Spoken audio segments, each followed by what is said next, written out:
Namastê, pessoal, aqui é a Bia trazendo para vocês um vídeo para a gente conversar sobre o mapa da Lua Nova em Escorpião, nessa madrugada, para nós aqui do horário de Brasília. Esse mapa ele tem diversas questões aqui que eu quero falar, e aí eu vou tentar ser o máximo que eu posso sucinta. Bom, aqui a gente tem a Lua Nova, e aí a Lua Nova ela tá fazendo aqui aspecto com Netuno, né? Tá fazendo um trígono com Netuno.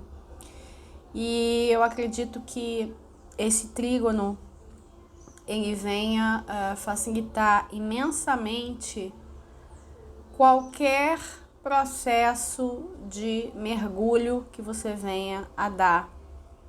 Uma Lua Nova em Escorpião ela já traz um chamamento para o autoconhecimento. E no caso, se a gente for pensar em Sol e Lua como arquétipos da nossa vontade, da nossa personalidade e da nossa inteligência emocional, podemos chamar assim, uma Lua Nova em Escorpião, ela naturalmente já nos levaria para esse lugar, certo? Ela estando em trígono com Netuno, eu acredito que isso só vai ser intensificado. Aquelas pessoas que já estão num caminho de autoconhecimento vão ser muito beneficiadas, porque essa é a ideia principal, tá? Tô falando aqui num sentido geral para nós nas nossas vidas particulares, tá? Não tô falando de astrologia mundial. Se for necessário, eu vou comentar uma coisa ou outra num tom mais coletivo, ok? O que a gente vai investigar, né, dentro de nós? A gente vai se preocupar muito com essa questão aqui, casas 1 e 7, a questão do eu e o outro. O eixo que no zodíaco natural seria Áries Libra, né?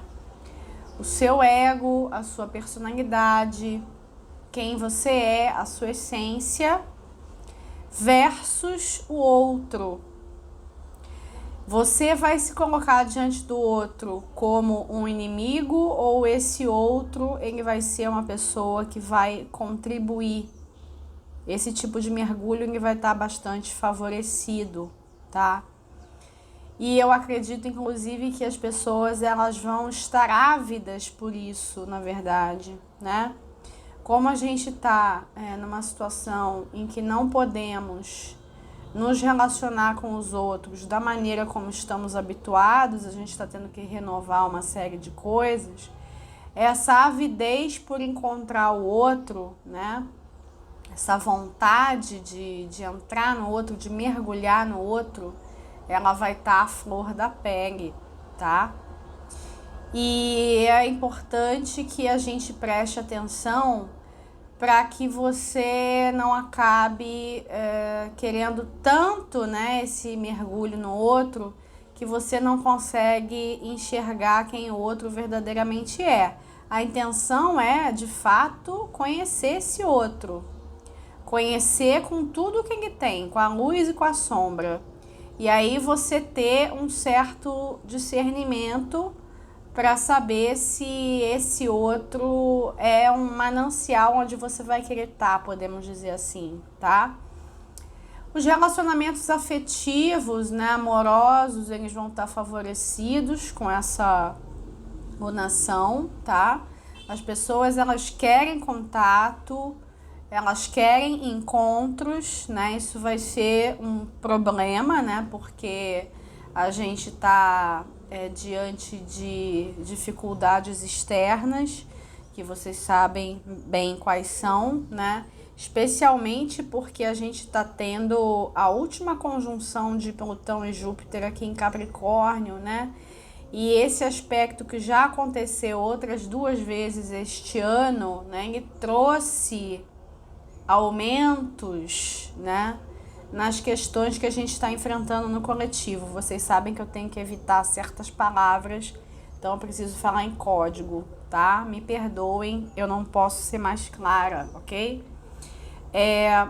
A gente vai sim ter um aumento, né, dessas questões por conta dessa conjunção que já está acontecendo. É claro que essa conjunção ela vai se dissolver, porque Júpiter e Saturno vão caminhar para Aquário, né?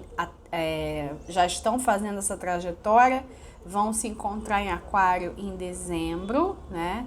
E aí a gente vai ter uma mudança de energia, mas falaremos mais sobre isso quando a gente estiver mais perto, porque a gente ainda tem outros eventos. A gente tem eclipses para conversar, ainda tem algumas coisinhas antes do ano novo chegar, tá?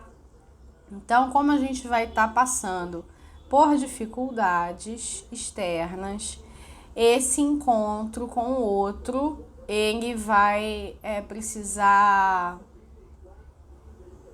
de adaptações, tá?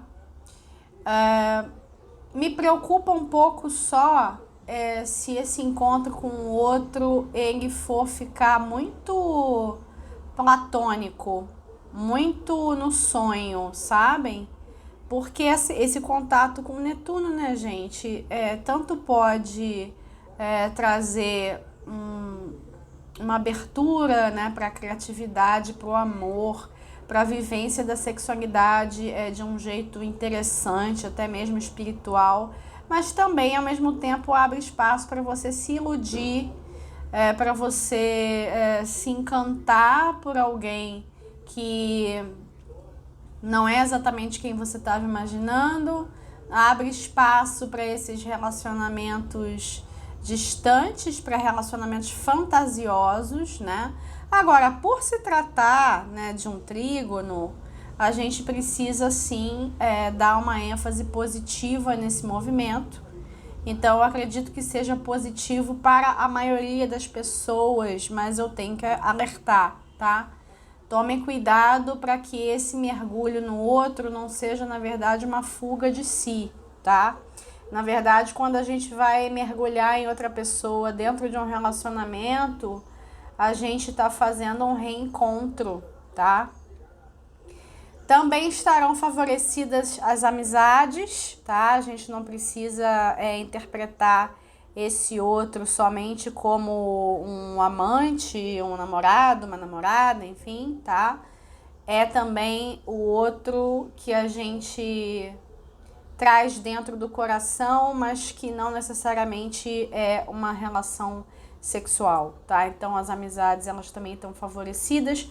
De maneira geral, né, eu vou falar uma coisa evidente, chovendo no molhado, mas o mapa ele tá registrando isso.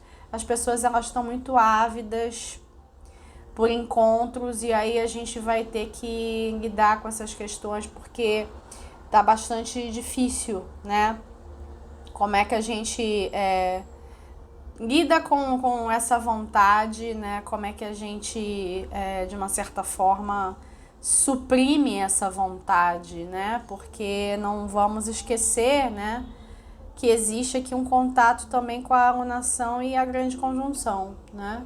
Embora seja um sextil, né, também não seja um contato desafiador, tem sempre que se reportar para o que está acontecendo do lado de fora, né? Eu acredito que as pessoas, elas deem preferência àqueles contatos que possam ser feitos perto de casa, né? Alguma coisa nesse sentido, porque a grande conjunção está aqui na casa 3.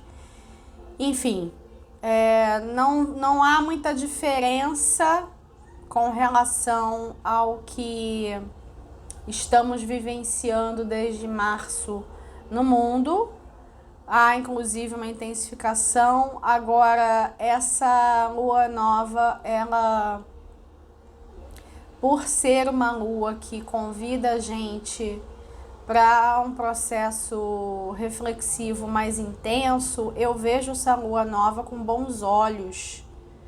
Eu não estou identificando essa lua nova com um peso como lunações anteriores que tivemos, especialmente lunações com ênfases aquarianas, tá?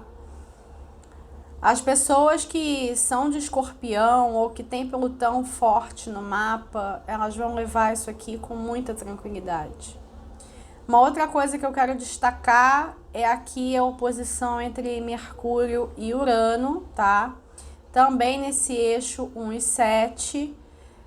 A questão dessa oposição é o seguinte, eu não percebo a energia dela como uma energia negativa, tá? Primeira questão, Urano, ele é uma oitava superior de Mercúrio. Aqui no caso, esse contato aqui ele vem favorecer a questão das comunicações à distância, tá? O uso da tecnologia para você trazer o outro para mais perto, ok? A gente pode ter algum tipo de questão assim com a internet, com aplicativos, podemos, né? Alguns dias atrás a gente teve aí queda de certos sites no mundo todo. Sempre que tem um contato de um transpessoal com o Mercúrio, a gente tem manifestações do tipo. Mas essas manifestações elas não são negativas ou positivas, por assim dizer. Simplesmente se manifestam para que a gente perceba que temos que usar outras formas. A gente não pode ficar totalmente dependente de certas maneiras e certas tecnologias para se comunicar, entendem?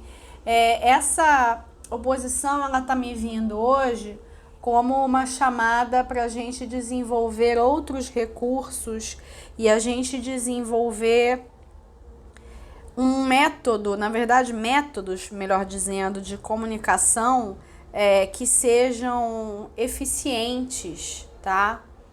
A gente tem que se abrir, certo?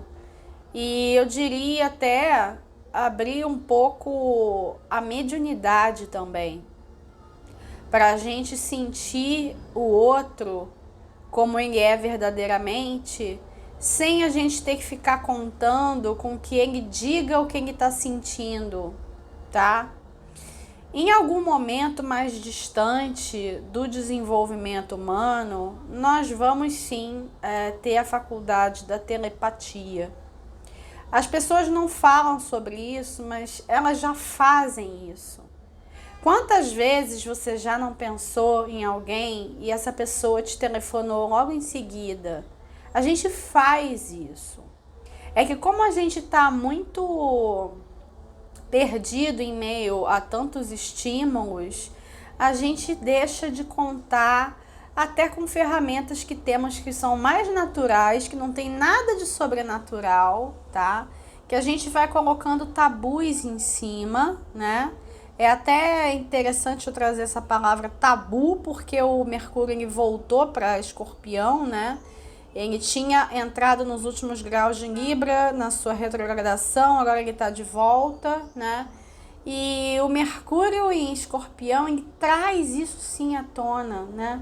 A questão dos tabus na comunicação interpessoal, tá? E aqui tá muito na cara isso, porém ele tá aqui presente com o Urano nesse eixo 1 e 7. Então tem questões assim, por exemplo, que você não traz à tona com alguma pessoa, né? Isso tá facilitado, né? E se você precisar se proteger, né? Colocar um certo distanciamento com a tecnologia, mas eu tô querendo dizer se proteger em que sentido? Se proteger no sentido de você se defender, você tem algum assunto difícil para falar com a pessoa, e aí você acha que falando à distância isso vai ser mais fácil, isso tá favorecido, tá? Tem terreno para isso, tem como acontecer, ok? Então essa oposição, ela pode sim fazer a gente repensar essa nossa dependência extrema em relação à tecnologia e lembrar de outras formas e até mesmo, por que não, abrir a cabeça, né? Abrir a cabeça, porque num futuro um pouco mais distante a gente de qualquer maneira vai ter que lidar com isso. É lógico que do ponto de vista coletivo podemos sim aguardar liberação, né, de conteúdos, né, de informações, de coisas que estavam ocultas e que precisam vir à tona, né, e que dizem respeito à vida no planeta, tá? Ao cotidiano do planeta, né? Como que o ser humano ele vem sendo atingido, tá? Outra questão, a gente tem aqui ainda, né, a oposição da Vênus com Marte, tá? Essas órbitas que eu tô falando aqui, eu tô falando de órbitas mais distanciadas, tá, gente? A gente tem também a Vênus quadrada, aqui a conjunção de Plutão com Júpiter, essa órbita aqui ela tá mais aproximada, tá? Tem dias que eu acabo considerando órbitas mais distantes por conta da energia, por conta de intuição, tá? Vocês sabem que as leituras que eu faço de mapa não são somente técnicas, né? Tem o lado intuitivo também, então que há necessidade de ser falado, tá? Essa questão aqui da oposição de Vênus com Marte, que ainda está rolando, mas está numa órbita já um tantinho mais distante, ela vem para mostrar que vamos pegar de novo essa questão do eu e o outro, a aproximação do masculino e do feminino no inconsciente coletivo e nas nossas vidas práticas tem que se fazer presente, tá? E não à toa 12/6, tá? Aqui a gente pode interpretar a casa 12 como esse inconsciente coletivo e a 6 como a nossa vida dia a dia, né? Precisa-se de fato criar uma igualdade entre os gêneros que funcione, respeitadas as devidas diferenças, tá? Não somos iguais, não tem como a gente dizer que masculino é igual a feminino, tá?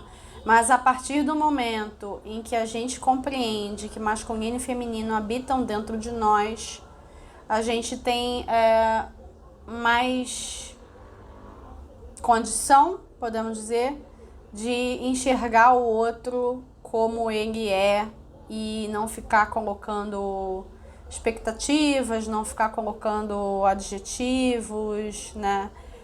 Não ficar na esperança de certas atitudes, né? Não ficar na dúvida de posicionamentos, como é que cada gênero deve se comportar e por aí afora, tá? Essas questões elas ainda estão em voga, embora depois a gente vá viver questões mais intensas do coletivo e essa, entre aspas, guerra dos sexos, ela vai ficar um pouquinho em segundo plano. A Vênus quadrada aqui, a conjunção de Plutão e Júpiter, ela vem me mostrar, o meu entendimento, ela vem me mostrar que o feminino em particular, e aí quando eu digo feminino, eu não estou falando só de mulheres, tá? O feminino, né, o nosso feminino dentro de nós, ele está sofrendo mais com a questão global, tá? E também podemos dizer que é o feminino que vai encontrar as soluções. Tradução, precisamos de soluções conciliatórias. Essa alunação aqui, ela já começa a nos direcionar para soluções, tá? As soluções que nós vamos encontrar, elas serão soluções aquarianas. Não adianta a gente esperar que certas soluções aí que estão sendo propagadas serão as soluções, tá? Primeiro porque não vai existir, entre aspas, a solução, tá? Teremos sim que encontrar soluções aquarianas. Essa alunação aqui, ela tá propondo esse último mergulho, né? Um último mergulho pra gente ver de fato o que não está mais funcionando dentro de nós e o que a gente quer preservar, tá? O que você vai... É a tônica de Escorpião, né? O que você vai eliminar e o que você vai transformar. O que você vai levar para frente, o que você vai levar para o futuro. A gente vai fazer essa reflexão e o feminino dentro de nós vai trazer as respostas, tá? E tem uma energia, assim, de uma profunda decepção, né, com as coisas como estão, né, os formatos, né, os códigos como estão, né, uma profunda decepção com a organização das questões num geral, né, podemos colocar aí nesse bolo também as instituições, tá, e esse feminino dentro de nós com essa mentalidade apaziguadora que vai começar a nos levar para um rumo, tá? Soluções novas, totalmente novas e inovadoras para problemas antigos. Soluções que precisam nos colocar num caminho do meio, tá? Um caminho do meio. Porque sem o caminho do meio, sem uma busca pela unidade, né? Diante de uma polarização tão forte que está acontecendo no mundo, né? Essa polarização, ela vem para que a gente veja que os extremos, eles não têm resposta nenhuma, tá? Só que isso aí é um processo. Isso é um processo. Não é uma coisa que acontece do dia para a noite. De toda maneira, essa alunação, ela vai preparar a gente, já está começando, né, a preparar a gente para o novo ano, tá? Bons mergulhos para todos. Não tenham medo de encontrar os seus aspectos sombrios. A gente vai viver energias diferentes, tenham fé nisso, tá? Agora, já nesse mês ainda, né, no início de dezembro, eu vou começar a colocar os vídeos de 21 para a gente ter as orientações devidas. Eu tô em busca, né, dos melhores formatos para trazer isso com os meus mentores. De toda maneira, a gente vai falar de astrologia, a gente vai usar as cartas, a numerologia, né, que eu sempre faço, né, no início dos anos. Então, a gente vai ter todo um repertório para a gente ver o que nos aguarda, tá? Por enquanto, a gente ainda vai experimentar essas polarizações em vários aspectos, mas eu tenho fé que nós vamos conseguir encontrar a unidade, tá? Lembrem-se que isso não é da noite pro dia. A gente vai fazer um caminho, né? Na verdade, a gente está fechando um ciclo que podemos até que simbolicamente foi aberto com a Revolução Francesa, tá? A gente vai fechar um ciclo em que verdadeiramente vamos poder viver liberdade, igualdade, fraternidade, tá? Só que isso não vem à toa, não vem de graça, ok? Lutas serão necessárias em N aspectos, mas se a gente toma para nós, né? Se a gente deixa esse feminino aqui vir à tona com as suas questões, e também, por que não dizer, com a gratidão por aquilo que a gente viveu até então, pelos ensinamentos, se a gente traz para fora essa energia de gratidão, a gente consegue fazer o que tem que ser feito de uma maneira menos agressiva, tá? A gente vai precisar muito de rosas pelo nosso caminho, ok? Fiquem com essa imagem. Eu vou encerrando por aqui, eu agradeço a quem ficou até o final, curtiu, deixa o seu like, comenta, compartilha. Não esquece de assinar o canal e ativar o sininho para você receber as notificações. Um abraço para todos, até o próximo vídeo.